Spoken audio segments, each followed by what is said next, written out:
Bismillahirrahmanirrahim. Alhamdulillahirabbil alamin. Wassalatu wassalamu ala asyrafil anbiya'i wal mursalin wa ala alihi wa sahbihi ajma'in. Subhanaka la ilma lana illa ma 'allamtana innaka antal alimul hakim. Rabbi shrah li sadri wa yassir li amri wahlul 'uqdatam min lisani yafqahu qawli. Rabbi yassir wa la tu'assir wa tammim bil khair, amma ba'd. Sahabat-sahabat yang dikasihi sekalian, pertamanya kita syukur pada Allah kerana kita diberi lagi peluang oleh Allah untuk kita berbicara tentang tajuk yang kita akan lalui pada masa yang akan datang nanti, iaitu tajuk setelah mana berlakunya kematian kita, ataupun apa yang kita akan kita patut buat bila kita meninggal dunia, ataupun kalau kita dah meninggal dunia, apa orang lain patut buat ke atas diri kita supaya kita ni sentiasa dinaungi rahmat Allah, ataupun kita diberi sentiasa kehidupan yang tenang di perjalanan yang masa yang akan datang nanti. Kerana kita semua tahu bahawa perjalanan di hadapan nanti jauh lebih sukar daripada perjalanan kesukaran kita rasakan di dunia ini.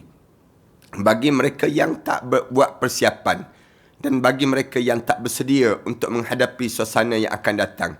Tapi bagi orang yang dia bersedia untuk menghadapi suasana yang akan datang dalam kehidupan dia, maka dia akan cari jalan macam mana nak suruh tenang, macam mana nak suruh dia lapang pada dirinya. Antara salah satunya ialah dia akan cuba berusaha untuk meninggalkan Al-Quran yang dia amalkan di atas dunia. Maknanya Al-Quran tu bergerak, pahala-pahala dia akan bergerak di atas dunia ini walaupun dia dah mati. Ataupun dia pesan pada orang supaya baca Quran. Bila dia mati, bacakan Al-Quran. Saat mana dikebumikan jenazah, saat mana dia menghadap di hadapan Allah, waktu mana dia dalam kubur nanti, orang lain tolong baca Quran untuk diri dia. Ini pun satu juga amalan yang dilakukan oleh setengah-setengah di kalangan kita.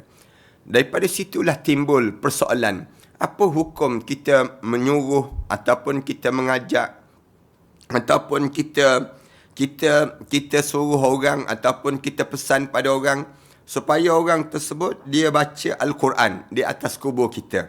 Waktu mana dikebumikan jenazah kita, katakanlah kita mati nanti, waktu mana kita mati, kita pesan pada anak-anak kita, jangan berhenti baca Quran pada abi. Jangan berhenti baca Quran pada ummi. Waktu mana dikebumikan jenazah, bacalah ayat-ayat apa-apa pun. Boleh ke tak boleh? Daripada situ dipanggil perbincangan di kalangan para alim ulama untuk nak gambarkan pada kita, untuk nak gambar pada diri kita ni supaya kita ni dapat ke tak dapat pahala dengan cara demikian. Bila kita arahkan ataupun bila kita minta supaya yang disebut dengan orang lain baca Quran untuk diri kita, dan bagaimana pandangan agama terhadap perkara demikian, boleh tak boleh nak suruh orang lain? Kita dah mati dah, kita dalam kubur dah, tapi orang lain baca Quran untuk diri kita, sampai tak sampai pahala tersebut? Ini tajuk yang kita sedang bincangkan pada pagi ini. Kita dah sebut dah sikit sebelum daripada ini, dan hari ini kita sambung sikit yang telah kita baca sebelum daripada ini pada muka surat 122, kan? Pada muka surat 122 tu, dan di mana kita sambung pada Ali bin Musa Al-Haddad berkata. Saya ulang balik yang kita baca sikit sebelum daripada ni. Ali bin Musa Al-Haddad berkata, satu hari Ahmad bin Hanbal dia pergi ke tempat orang meninggal dunia. Ketika mana sampai di sana, kami melihat Muhammad bin Qudamah Al-Jauhari sedang membaca Al-Quran. Waktu mana orang dalam kubur tu, orang sedang mengkebumikan jenazah, lalu Imam Ahmad bin Hanbal ni tengok ada seorang alim juga, Muhammad bin Qudamah Al-Jauhari, dia sedang baca Quran. Ketika mana kami selesai mengkebumikan jenazah tadi, tiba-tiba datang seorang lelaki buta yang kemudian membaca Al-Quran di kubur. Dua kali. Yang pertama, waktu mana ke bumi jenazah, Imam Ahmad bin Hanbal tak kata apa-apa. Tapi selepas mana selesai ke bumi jenazah, tiba-tiba datang seorang lelaki buta yang kemudian membaca Al-Quran di atas kubur. Dia baca Quran di atas kubur orang yang telah meninggal dunia tadi. Lalu Imam Ahmad datang kepada lelaki itu dan dia berkata, membaca Al-Quran di kubur adalah bid'ah. Dia sebut.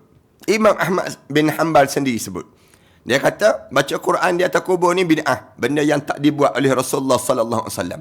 Bid'ah ni maknanya mengada-ngadakan satu benda yang tidak ada. Rasulullah pesan, jangan kita buat benda yang demikian. Itu maknanya cara demikian. Ketika mana kami keluar daripada kawasan kubur, keluar saja dari kawasan kubur, Muhammad bin Qudamah yang baca Quran waktu mana jenazah turun tadi tu, dia datang balik jumpa dengan Imam Ahmad. Lalu dia tegur Imam Ahmad, wahai Abu Abdullah, adakah kamu bercakap pada Mubashir bin Ismail tadi, yang buta mata tadi tu, Mubashir bin Ismail, kamu ada sebut apa-apa kepada Mubashir bin Ismail tadi? Ahmad menjawab benar. Dia kata, Muhammad bin Qudamah lalu berkata lagi, adakah kamu menetapkan sesuatu kepadanya? Kamu ada nak ajar sesuatu kepada orang buta tadi? Tanya lagi. Ahmad menjawab, ya, saya menetapkan sesuatu. Lalu Muhammad bin Qudamah berkata, Mubashir bin Ismail meriwayatkan kepada aku daripada Abdul Rahman bin Ala bin Al-Hajjaj, daripada ayahnya, dia mengatakan bahawa ayahnya berwasiat agar dibacakan surah Al-Baqarah, bahagian awal dan akhir jika dia dikebumikan. Kemudian Imam Ahmad kemudian bila dengar saja kenyataan tersebut, dia pun sebut balik, pergilah kamu pada lelaki tadi dan katakan kepada dia balik bahawa bacaannya tadi bukan bid'ah. Imam Ahmad bin Hanbal sebut, pergi balik, bagi tahu balik kepada lelaki itu, kata, aku sebut tadi dia bid'ah, tapi sebenarnya tak bid'ah. Itu cara yang perlu dipahami lah. Maknanya amalan yang dilakukan itu bukanlah perkara yang dibenci dalam syarak. Maknanya boleh kita buat. Kalau kita waktu mana nak ke bumi jenazah tu, baca ayat Quran. Yang kedua, mula-mula Imam Ahmad bin Hanbal kata bid'ah. Tapi lepas pada dia dengar saja kata-kata ni, dia pun kata, tak, saya salah anggapan saya tadi. Lalu pergi betulkan balik bahawa kata-kata saya tadi mengatakan bid'ah. Tidak bid'ah. Tidak bid'ah untuk kita baca Quran lepas pada berlakunya kematian pada seorang dan pengkebumian jenazah seorang. Cuma kita, kalau orang perempuan dia tanya balik, boleh tak kami baca Ustaz? Tak boleh. Depan orang ramai. Depan orang ramai janganlah orang perempuan pergi baca kuat-kuat, jangan. Kemudian lepas pada orang lelaki balik semua dah, tak ada dah orang lain, orang ajanib, orang asing dalam keluarga dia pergi nak baca Quran. Boleh tak boleh? Tu boleh. Orang perempuan boleh lah baca. Tapi jangan dah dia buat live TikTok pula. Dia buat live pula. Dia baca Quran di atas kubur arwah suami dia. Dia buat live TikTok dan kadang-kadang dia buat cerita-cerita sayu. Sedih, duduk atas kubur, letak tangan atas kubur. Kemudian pegang kubur tu, menangis, menangis. Nak suruh masuk FYP dia panggil sekarang ni. Nak suruh masuk dalam apa dia? FYP ni dia panggil istilah anak-anak muda ni. For your page. Senangnya ceritanya. Dia nak suruh naik rating dia. Biar ramai orang view. Orang pun tulis kesian. Sabar sis. Orang tulis demikian. Orang lain pun orang tulis macam-macam gaya lah. Dia nak ada komen-komen yang demikian. Jangan buat benda yang demikian. Kemudian disebut lagi, sebahagian ulama membenarkan membaca Al-Quran di kubur dengan menggunakan hadis Ibn Abbas radhiyallahu anhu. Sebahagian ulama kata boleh kita baca Quran di atas kubur berdasar pada hadis Ibn Abbas bahawa Nabi SAW menyuruh seorang sahabat untuk mengambil dahan pohon yang masih basah. Lalu baginda membelah kepada dua bahagian dan menancapkan di atas setiap kubur mereka. Kemudian baginda bersabda, semoga Allah Ta'ala meringankan siksaan keduanya selama dahan pohon ini belum kering. Ada ulama kata, boleh baca Quran. Kalau Rasulullah sallallahu alaihi wasallam ambil dahan kayu, kemudian Rasulullah belah dua, Rasulullah letak di hujung, Rasulullah letak di kaki, dua-dua tu dia letak. Lalu Rasulullah kata selagi mana dahan ni basah, hidup dan sebagainya, dia akan doa kepada si mati. Ataupun dia akan zikir supaya orang dalam kubur ni, Allah bagi pada diri dianya keringanan dan keampunan dosa. Kenapa dia? Kerana dahan ini akan sentiasa berdoa pada dia. Bayangkan kalau dahan kayu yang tak ada suara tu pun keluarnya rahmat Allah, turunnya rahmat Allah kerana doa-doa yang dibaca dan dizikirkan oleh dahan kayu tadi. Bagaimana kita bayangkan orang yang baca Quran? Yang baca Quran tentulah pahala dia lebih hidup dibandingkan dengan hidupnya pohon yang diletakkan di hujung kepala yang dibuat oleh Rasulullah sallallahu alaihi wasallam tadi. Dengan dahan kayu saja mayat mendapat keringanan, maka apa lagi dengan bacaan Al-Quran? Kalau dengan dahan kayu pun Allah bagi keringanan kepada yang disebut dengan orang dalam kubur, bayangkan dengan Al-Quran. Al-Quran ni jauh lebih hebat daripada dahan kayu. Allah jadikan Al-Quran ni mukjizat yang agung yang Allah bagikan pada umat Nabi Muhammad sallallahu alaihi wasallam melalui Rasulullah sallallahu alaihi wasallam ini. Maka tentulah kita boleh bayangkan pahala tu banyak dan pahala tu jauh lebih besar daripada apa yang ada pada yang ada kepada keadaan pada dahan kayu ini sendiri. Diriwayatkan oleh As-Salafi daripada Ali bin Abi Talib radhiyallahu anhu bahawa Rasulullah sallallahu alaihi wasallam bersabda, siapa yang lalu di perkuburan dan membaca surah Al-Ikhlas sebanyak 21 kali. Ingat ni, pada diri kita ni, bila kita lalu kawasan kubur, Rasulullah pernah sebut ni, siapa yang dia baca Al-Ikhlas sebanyak berapa kali? 21 kali. Dia pergi tengok kubur arwah suami dia, dia tengok kubur arwah anak dia, arwah isteri dia, lalu dia baca qul huwallahu ahad, Allahus samad, lam yalid wa lam yulad wa lam yakul lahu kufuwan ahad. Sebanyak berapa kali? 21 kali. Dan pahala bacaannya diniatkan untuk orang yang telah meninggal dunia. Dia baca tadi sambil dia niat, ya Allah, sampaikanlah pahala ni untuk arwah ibu saya, arwah ayah saya, arwah datuk nenek moyang saya, arwah anak-anak saya, arwah suami saya, arwah. Dia niatkan untuk demikian yang telah meninggal dunia, maka dia akan diberi balasan sejumlah orang yang meninggal dunia itu. Allahu Akbar. Pahala yang Allah sediakan untuk dia, seramai mana orang yang meninggal dunia tu, yang meninggal dunia tersebut, sebanyak itulah pahala yang Allah bagi pada mereka tersebut. Seramai mana orang dalam kubur tu yang mati, yang kawasan kubur, dia pergi ke kawasan kubur tu, dia baca Al-Ikhlas sebanyak 21 kali je dia baca. Kemudian pahala tu sampai kepada yang disebut dengan orang yang pahala tu sampai pada orang meninggal dunia tu, manakala dia pula dapat pahala seramai mana orang mati tadi, orang yang telah dimatikan, dikebumikan di kuburan itu. Diriwayatkan oleh Anas, pembantu Rasulullah sallallahu alaihi wasallam. Anas ni dia suka tolong Rasulullah, lalu digelarkan dia sebagai pembantu Rasulullah.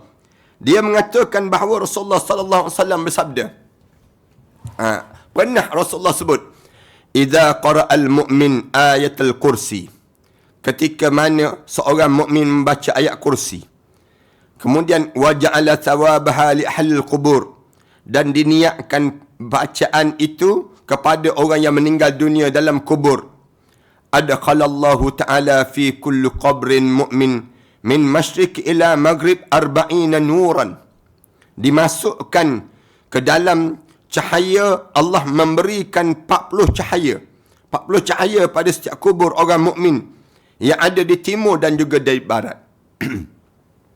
Adkhalallahu ta'ala fi kulli qabrin mu'min min al-masyriq ila al-maghrib 40 nuran. Allah masukkan 40 cahaya yang bercahaya. Kita berdiri je atas kubur tu.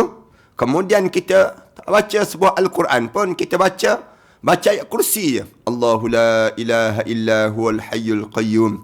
La ta'khudhuhu sinatun wala naum. Lahu ma fis samawati wa ma fil ard. Man zal ladzi yashfa'u indahu illa biiznih. Ya'lamu ma bayna aydihim wa ma khalfahum. ولا يحيطون بشيء من علمه إلا بما شاء وسع كرسيه السماوات والأرض ولا يؤوده حفظهما وهو العلي العظيم. Kita berdiri depan kubur tu, kita niat, ya Allah, sampaikanlah pahala ni untuk arwah ayah saya, ya Allah. Sampaikanlah pahala ni untuk arwah nenek moyang saya, ya Allah. Anak-anak saya ni, ya Allah. Kita berdiri demikian, baca doa untuk demikian, maka Allah masukkan 40 cahaya dalam kubur tersebut. Daripada sebelah timur dan juga barat, setiap kubur-kubur orang mukmin. Setiap kubur-kubur orang mukmin. Di sebelah timur dan juga barat. Kemudian dalam masa yang sama, wa wassa'allahu azza wa jalla alaihim madaji'ahum.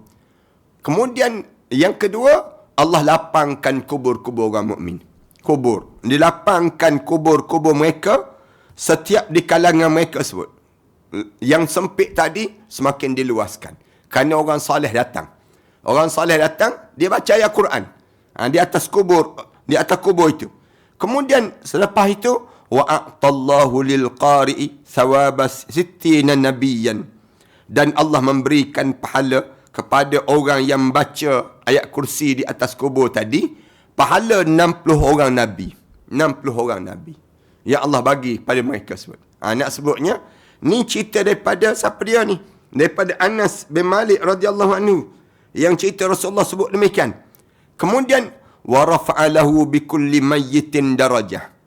Yang keempat, Allah angkatkan darjat orang mukmin tadi. Orang dalam kubur tu diangkat darjat dia. Ditinggikan darjat pada dia. Kemudian, bi kulli mayyitin asyra hasanat. Dan diberi kebaikan setiap orang mati itu 10 kebaikan yang Allah lapangkan pada diri dia.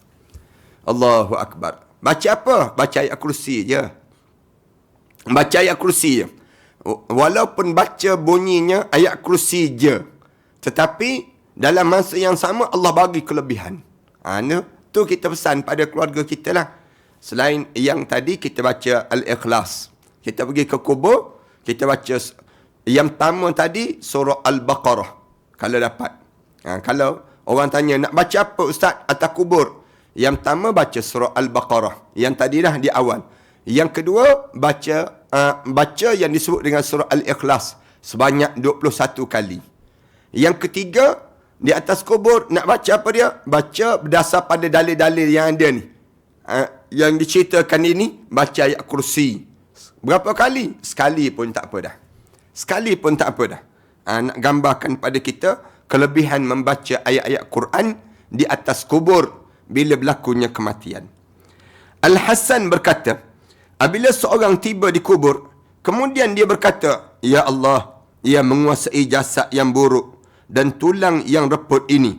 Kamu telah mengeluarkan daripada dunia dalam keadaan beriman dan kamu meniupkan roh kepadanya.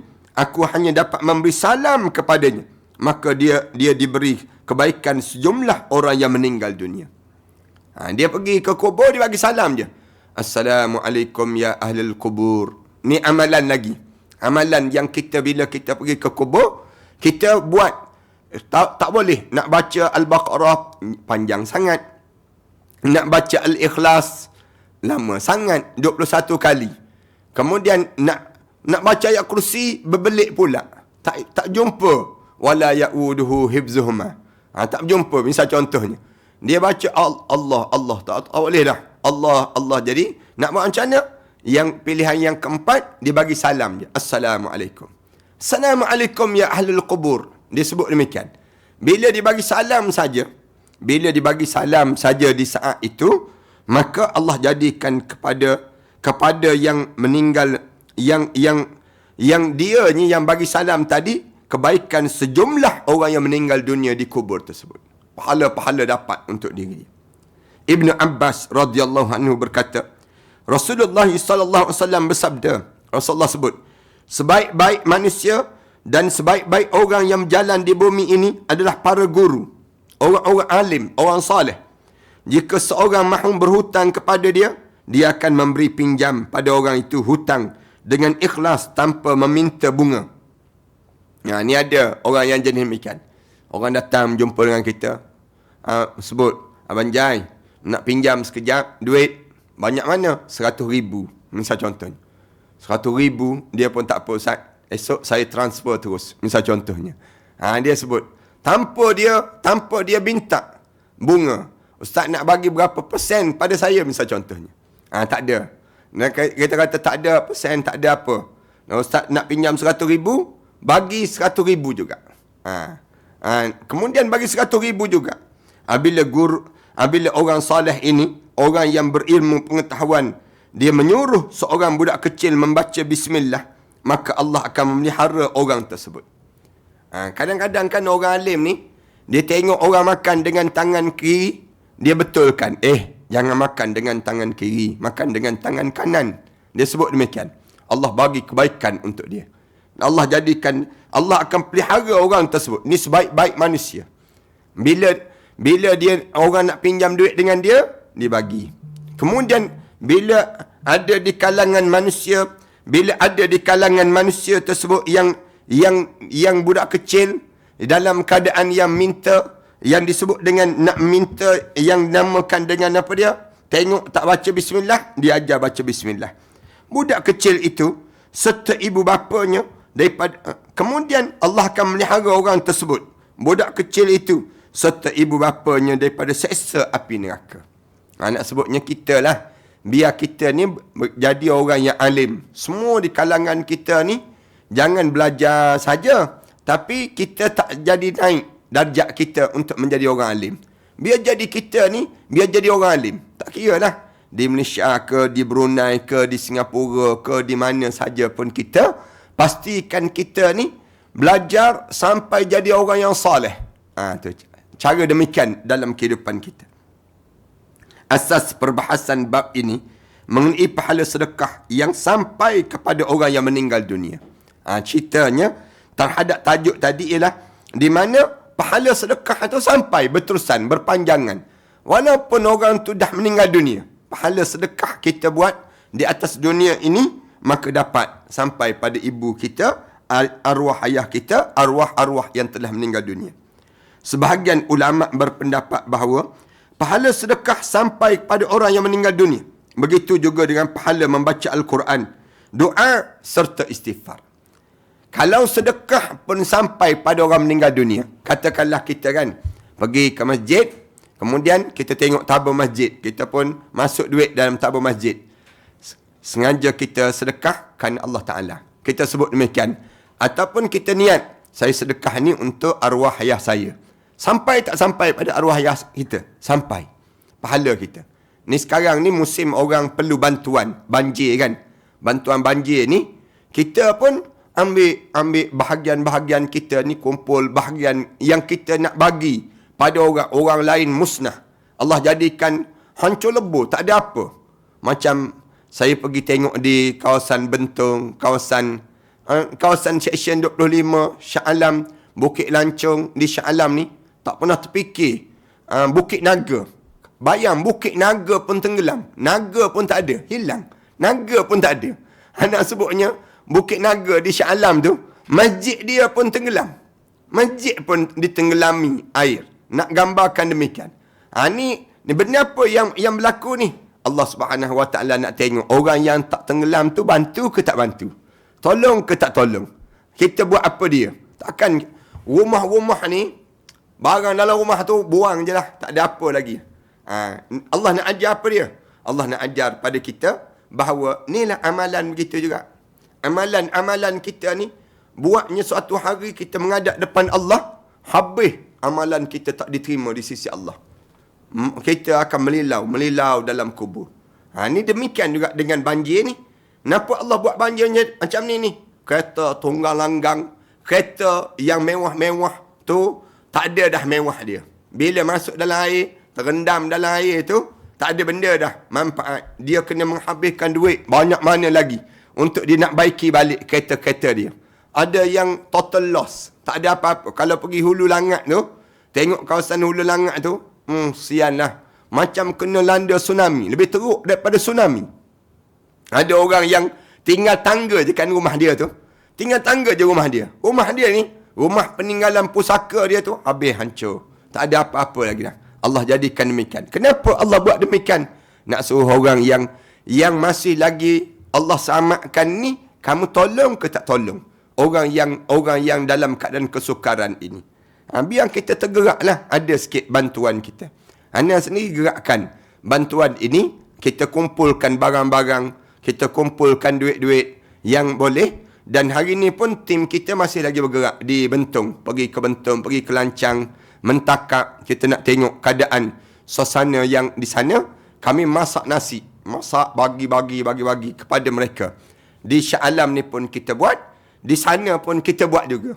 Saya arahkan supaya tenaga-tenaga yang ada ni gerakkan semua untuk bantu di kalangan orang-orang yang susah ini sendiri.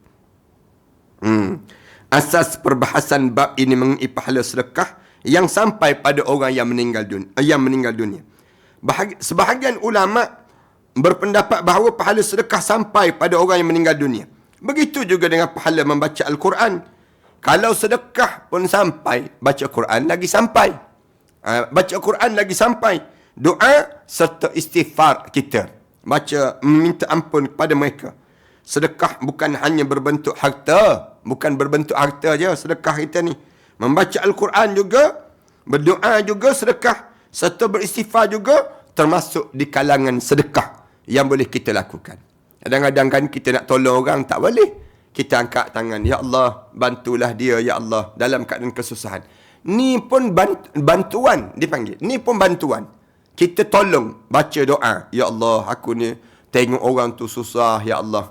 Kamu tolonglah, ya Allah, bantu dia. Kamu tolonglah, selamatkan dia. Kamu tolong. Banyak benda yang kita dapat. Pahala-pahala kita dapat dengan cara demikian. Dalam hadis Nabi SAW, Rasulullah SAW sabda, Rasulullah SAW ditanya tentang mengqasarkan solat semasa keadaan aman. Lalu Rasulullah menjawab, itu merupakan sedekah yang diberikan Allah kepada kamu, dan terimalah pemberian Allah Subhanahu Wa Taala itu. Kita bermusafir. Tapi musafir kita ni bukannya musafir yang kata berat sangat. Bukan kerana perang, bukan kerana yang tertentu. Kita bermusafir ni kerana kita nak balik kampung je. Tapi kita boleh tak qasar solat kita ni lepas pada kadar 2 marhalah daripada rumah kita? Jawapan dia boleh. Jawapan dia boleh. Boleh kita qasar. Lalu sahabat tanya Rasulullah, macam mana dia boleh sedangkan tak ada sebab langsung pun? Dia hanya berjalan bermusafir je. Dia hanya bermusafir je. Tapi kita nak qasar daripada sembahyang Zuhur 4 rakaat menjadi 2 rakaat. Jadi di saat tersebut kitanya R&R pun ada. Kemudian surau pun banyak, masjid pun banyak, tempat kita sekarang ni. Tapi kita nak qasar juga. Boleh tak boleh? Jawapan dia boleh. Boleh, jawapan dia. Rasulullah kata, bila sahabat-sahabat tanya Rasulullah, kenapa boleh ya Rasulullah? Rasulullah pun jawab, itu merupakan pemberian sedekah Allah kepada hamba-hambanya. Faqbalu, maka terimalah pemberian Allah itu dengan hati yang lapang. Ada orang sebutkan, Ustaz, yang kita bermusafir ni, kita pergi jamak, kita qasar, padahal sekarang sekejap je. Macam pergi ke, katakanlah kita daripada Subang pergi ke Langkawi. Kalau perjalanan darat mengambil masa lebih kurang 8 jam lah mudahnya. Nak sampai ke naik bot dan sebagainya sampai sana. 8 jam kita ambil demikian. Tapi naik kapal terbang sejam. Sejam je naik kapal terbang sampai dah. Kadang-kadang naik itu baru je nak minum air, dah bagi tahu dah nak landing dah. Kitanya sekejap je naik kapal terbang. Tapi kita boleh jamak ke tak boleh jamak? Boleh jamak qasar tak? Ada orang kata tak boleh lah sebab dia sekejap sangat. Tak. Kita jawab tak betul. Rasulullah SAW sebut, itu hadiah Allah kepada kamu. sedekah Allah kepada diri kamu. Faqbalu hadiyatallahu alaikum. Kamu terimalah hadiah Allah ke atas diri kamu tadi. Itu cara dalam hidup kita sebagai seorang mukmin. Rasulullah sallallahu alaihi wasallam bersabda, salam setiap seorang daripada kamu kepada kamu merupakan sedekah. Rasulullah sebut, kita berjumpa sama-sama kita bagi salam. Assalamualaikum. Itu sedekah. Sedekah. Rasulullah sebut, setiap tahlil kita dianggap sedekah. Setiap tasbih kita dianggap sedekah. Dan setiap takbir, tahmid yang kamu ucapkan juga merupakan sedekah. Kita sebut la ilaha illallah. Itu sedekah untuk diri kamu. Kamu dapat pahala untuk diri kamu. Kemudian kita sebut subhanallah. Itu untuk diri kamu juga. Allahu Akbar. Untuk diri kamu juga. Sedekah. Menyuruh melakukan kebaikan serta mencegah perbuatan jahat adalah sedekah. Oleh kerana itu, sebahagian ulama amat menyukai menziarahi kubur. Oleh kerana sebutlah, alim ulama dia suka sangat ziarah kubur. Kenapa? Kerana bacaan Al-Quran oleh orang yang menziarahi kubur adalah hadiah bagi yang telah meninggal dunia. Bila kita baca Quran pada orang yang telah meninggal dunia dalam kubur tu, maka itu adalah hadiah kita kepada mereka yang telah meninggal dunia. Itu cara yang diajar oleh Rasulullah sallallahu alaihi wasallam pada diri kitanya bila kita pergi ke kubur. Cara kitanya ialah kitanya dalam keadaan yang kita boleh di saat tersebut untuk kita baca Quran. Baca Quran. Pahala-pahala tu sampai untuk diri kita. Kemudian Rasulullah sallallahu alaihi wasallam bersabda lagi.